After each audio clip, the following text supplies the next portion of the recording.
Let suffering speak. Hi, my name is Jennifer. I grew up in Handsworth, and around about the age of 10, going to secondary school, we moved to Great Barr. My first experience of real racism was my sister and I taking a walk to what we thought was a local park in King's Standing. We were just there as young people playing on the swings when a group of white guys ran into the area, started swearing at us and spitting at us. My sister and I managed to, we were good runners, we ran home and were safe. But that experience taught me that how to navigate racism in life, really, not to let it be something that I run away from. I'm not necessarily confrontational about it, but it's made me think about how I react to it, and often the way I react to it is to be more eloquent in my combat.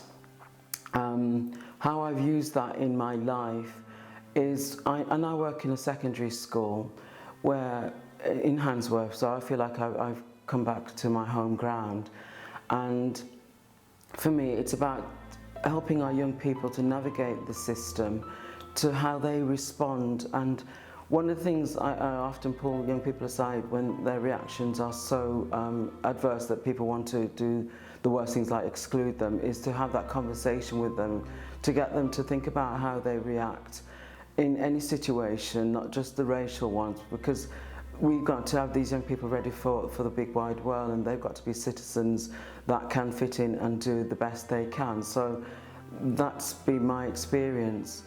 Reflecting on where we're at in terms of racism today, it's not as overt as it was perhaps in my day. You know, if you turned for an interview, you could quite clearly see that if you weren't blonde and fluttering your eyelids, you weren't not getting this job.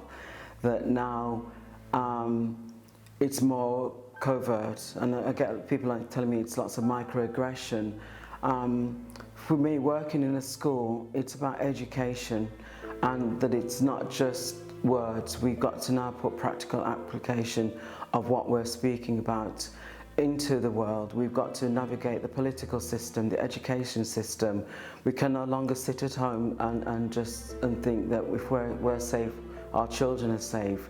They're not necessarily safe, so we've got to teach them how to be safe, how to navigate the system, and how we can put in place all the things that will help them for the future and them to help themselves.